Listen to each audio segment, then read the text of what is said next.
Hi, everyone. Hi, Hello, Trisha. hi. Thanks for coming. Thanks for coming. I'm Khan. I'm here to talk about the book Asian American and Bilingualism and by Education, the Long Overdue Voice with my co-editors, Trish, Zhongfeng, and Alisha. And the books I just got in the mail today or yesterday. Meet the editor team. I'm Khan. I am at Queen's College, an assistant professor of multilingualism and English education. I identify as 1.5 generation Vietnamese American.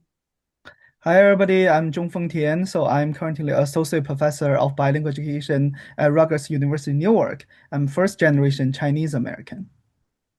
Hello everyone, I'm Alisha Nguyen. I'm assistant professor of bilingual and special education at Lesley University, and I'm Vietnamese American. Hi, everyone. I'm Trish Morita-Mullaney. I'm a professor of language and literacy at Purdue University, and I claim the identity of Japanese American, third generation. Just an overview of the book. While grappling with our invisibility, the common theme within ethnic studies and language education often omit our lived experiences. In this book, we center Asian American voices in bilingual education while honoring the Black and Latinx communities who paved the way. So in this book, we also highlight the invisibility and racialization of Asian Americans' experiences in schooling, immigration, and language, showing that our stories are neither monolithic nor adequately represented. This book also reflects our lived experiences from our refugee journeys to anti-Asian racism, and it reveals how race, language, and power intersect in shaping our educational and language access. The time is now for us to amplify Asian American perspectives and their lived experiences to challenge the historical erasure of Asian and Pacific Islander communities and reimagine bilingual education through justice-oriented, community-grounded approaches. And with that, we will now each overview our chapters, and I pass it first to Alisha. Thank you. So in my chapter 5, the title Divided, The Politics of Language Advocacy in the Vietnamese Dual Language Bilingual Education Program in Massachusetts, I focus on this case study of the first and only Vietnamese bilingual program in the state. Specifically, I traced the footprints of three interrelated groups of stakeholders: the community leaders, the educators, and former district staff. I also situated the Vietnamese language advocacy project in relation to racial immigration histories and state and district level language policies. And I asked the questions: what motivated the launch of the Vietnamese dual language program?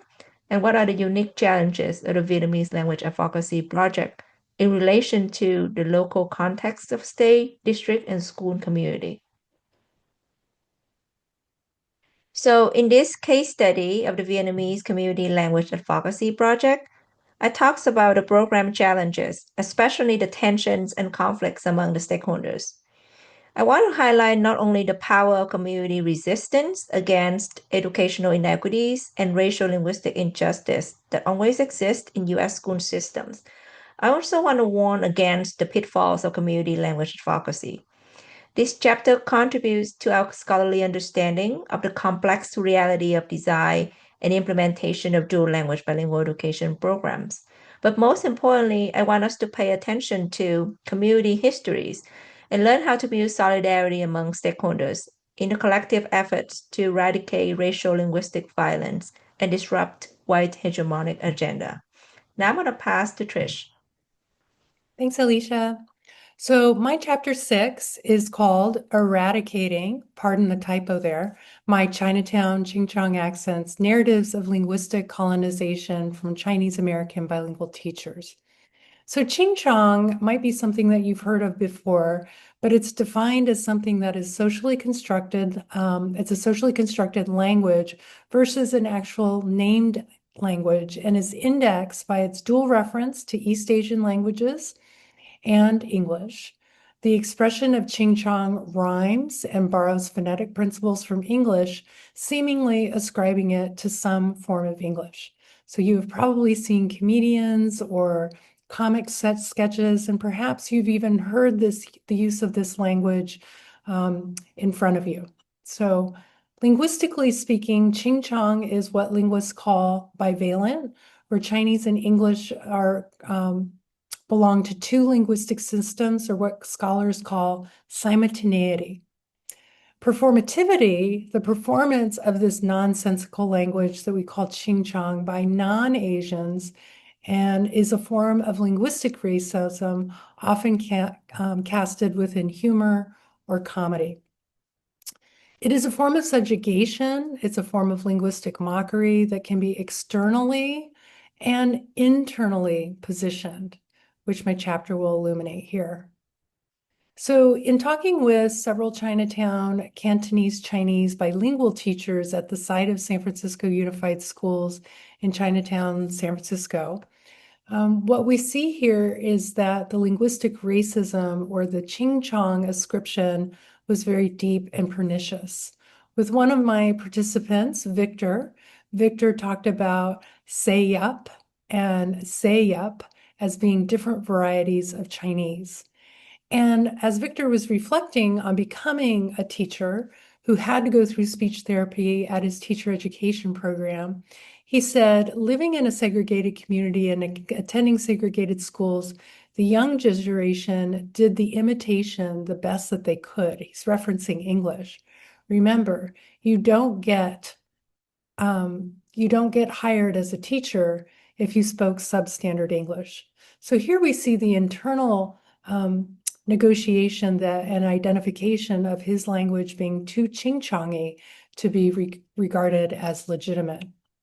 So internally, however, we also see internal to the Chinatown community is that for the Chinese after school program where Victor attended, it was taught by Hong Kong Chinese speakers, and they regarded their form of Cantonese as being more standard and more eloquent.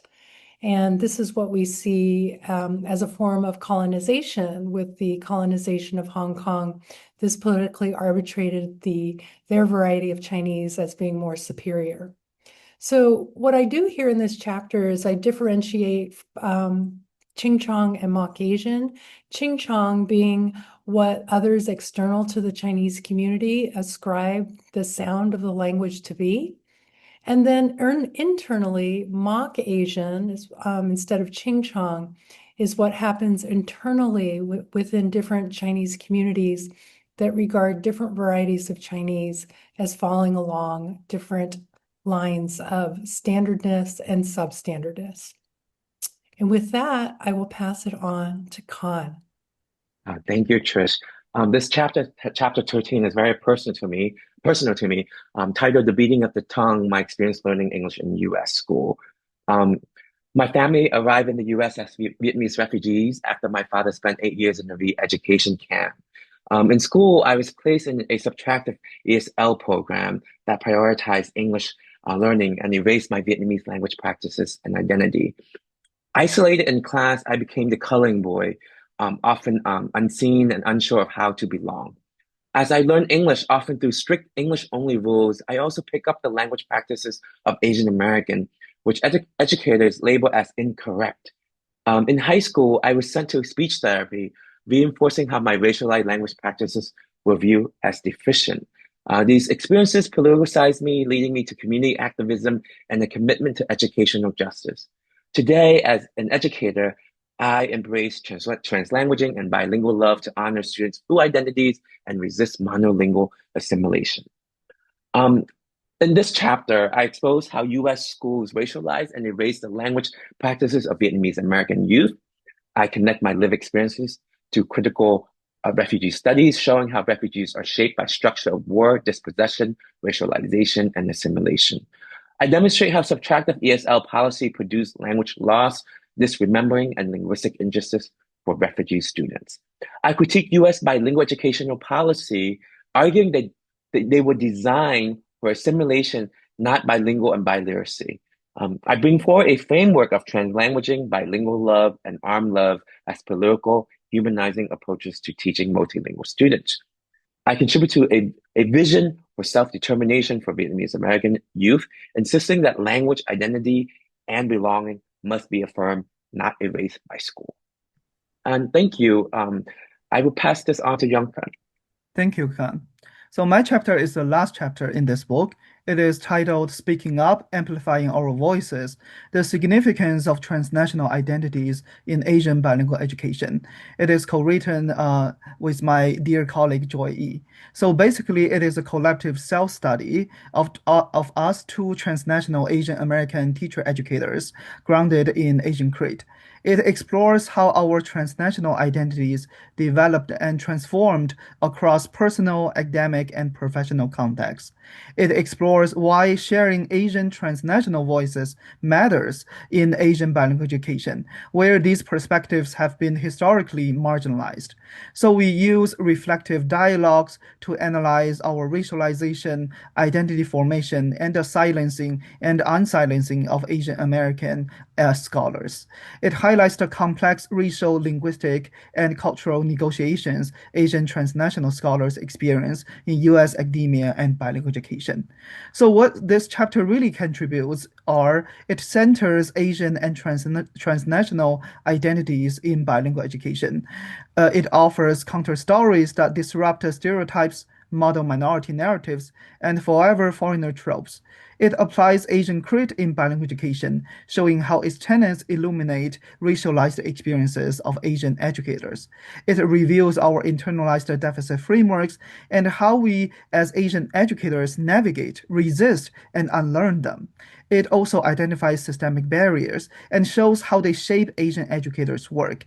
And ultimately, it aims to advance solidarity and collective resistance, calling for pan-Asian, Asian-American networks, and cross-racial alliances in bilingual education. We offer a call to action to amplify Asian voices, normalize transnational epistemologies, and build racially just, equity-driven approaches to bilingual education. Thank you, Yongfan. And once again, if you're interested in the book, here's the code with 50% off, hard copy and e-copy, Kindle at multilingualmatters.com. Thank you for allowing us to share our chapters and the book with you. Bye, everyone. Thank you Thank you. all. Thanks to all the Bye-bye. authors. Thank you. Thank you.